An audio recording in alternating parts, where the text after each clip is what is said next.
All right, YouTube, this is 2 Cent back with my 2 cents on Octopath Traveler, and our prediction in our last video has come true. Cardonia is...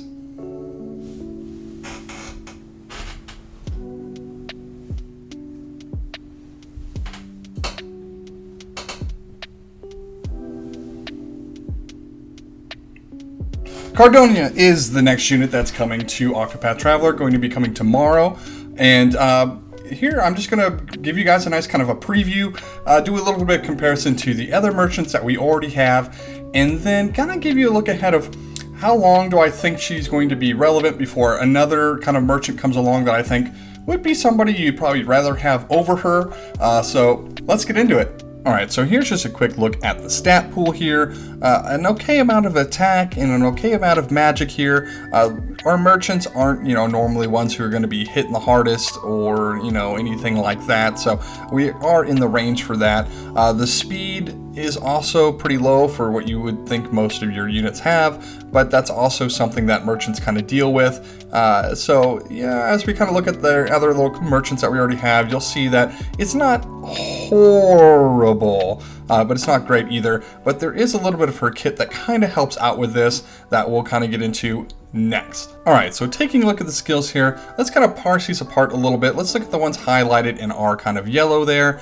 We got a 2x ice AoE and a 4 ice random target, 3 times spear AoE, and a 1 spear AoE with a self heal.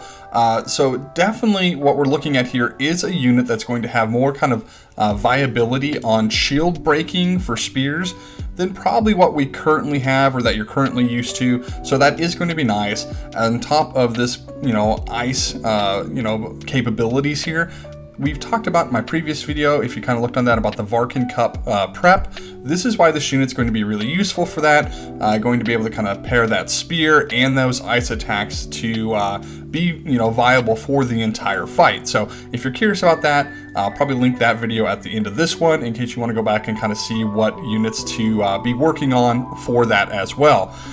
So let's also look at our kind of like debuffing capabilities here. We have a 2x spear that can also inflict a 15% speed down. And if you look down at her passive down there, the status ailments inflicted by Cardona. Man, now I'm confused. Anyway, they get a +1 turn on that, so it does extend that out a little bit.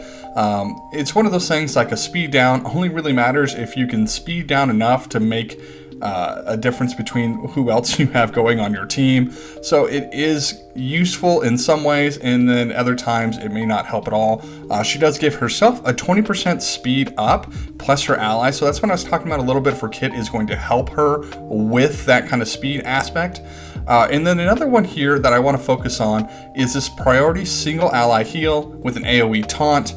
Let's take a look at that. Alright, so this is just a little clip from the Square Enix release for Cardonia. You see she's using this ability here, going to be able to just go out there and heal an ally that's maybe in trouble, and then taunt everything to her. And I think this is a really cool kind of like save my little ally ability, get a little heal out there. And what's going to be really nice, and this is currently going to be in a little bit of the whale territory, but as we go on for a free-to-play and you pick up some more copies, I really like this special ability that's going to bring a 4x spear AoE and be able to provide a full front row heal.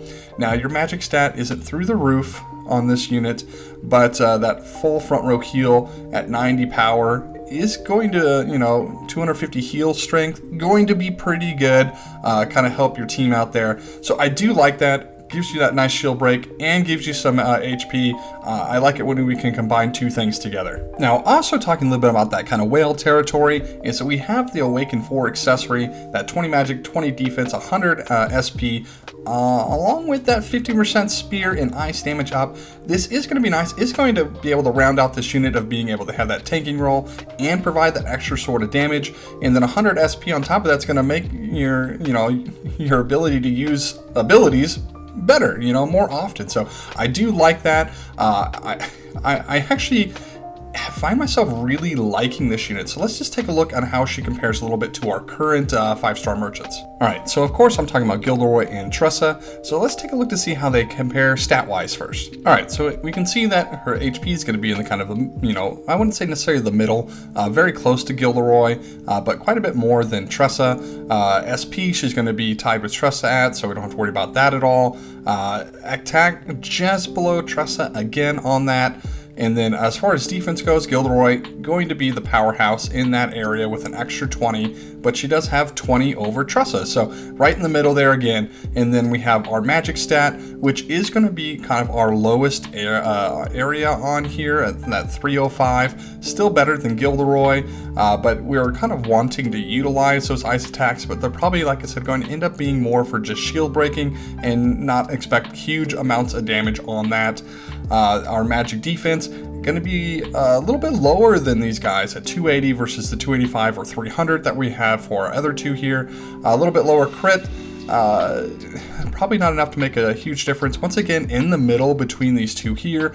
And then our speed, better than Gilderoy, but I mean, who isn't really? And then, you know, not quite up there to where Tressa's at. We did talk about how her skills are going to have that kind of help with her passive, and then with the priority heal out there with the provoke. So that's going to help kind of, you know, meet that out a little bit. So let's just kind of give a little bit of an overview for these particular units. Now, I'm not going to go fully through these kits because by this point you kind of know Tressa and Gilderoy, but I do want to point out that Gilderoy does have that ability to give the defense and magic defense up to himself, and Tressa does have the ability to give the full front row an attack percent up, and so it does feel like they have some nice little buffs that can either add to their own tanking or at least buff our other units. And Cardonia is going to have some issue with that. I guess her kind of contribution is going to be more on that healing side, but it's only going to be single target until we can get that special unlocked. So there is a little bit of that where I kind of like the more utility side of some of the you know, our current units here of Gilderoy and Tressa, but I do like more of the shield breaking capabilities and having that other option as a healer on your team. So a lot of times whoever is paired with our Theo or, you know, our region unit isn't getting healed. So this would be an opportunity if you had Cardonia, you know, not in that same row, or maybe even in that same row, and she can just heal herself with her spear AoE, but she'd be able to kind of priority heal that unit and do some taunting at the same time. So you're going to have to kind of pick and choose of, if you're missing your full attack buffs for your team, then Tress is probably going to be the one you want to pick and bring as your kind of tank unit. You know, if you're looking to take, you know, like have a real solid tank, especially for like physical damage, you're probably going to want to bring Gilderoy, get that extra buff up for his 15% defense there, on top of him kind of already having the most defense. So we do want to keep those things in mind when we talk about units and talk about which ones are good versus bad, or just comparing them. Do note that they do all have their own sort of uses, and so we don't want to limit that in any way. Now, the last thing I really kind of want to cover is, in the future, probably in the next couple months here, we're going to be seeing Cecilia, and I think she's really going to be kind of the merchant that a lot of us are going to be wanting or waiting for. I'm not saying that she's as good as, you know, like Cyrus or on that level, but she does have access to like a 2x light AoE, a 3x spear AoE, a 3x axe AoE, and a 3x tome AoE. So gonna have a lot of options when it comes with her. And so if you're kind of thinking, all right, well, I really only want to have one spear unit, I understand that at some point we're going to want a full team of merchants to try and take on the, you know, their tower content in the future.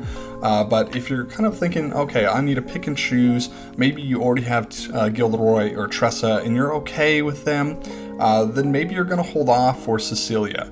If you're really looking at, man, I really need to strengthen my team for the Varkin Cup coming up, then maybe Cardonia is somebody you give a shot to. So the only other thought I want to give out there for people is Cyrus is probably coming soon as well. So if you really are looking for him and saving for him, of course you're probably going to skip this unit. She's going to be a regular banner unit, and that means she's going to go in the standard pool eventually, and you'll probably pull her from that. But I hope this kind of gave you a good kind of preview for the unit, kind of my thoughts on it. I think it is a good kind of solid merchant to have, but you know, one of those that I will probably not be pulling on myself until we get a step up banner in the future. And that's been my 2 cents.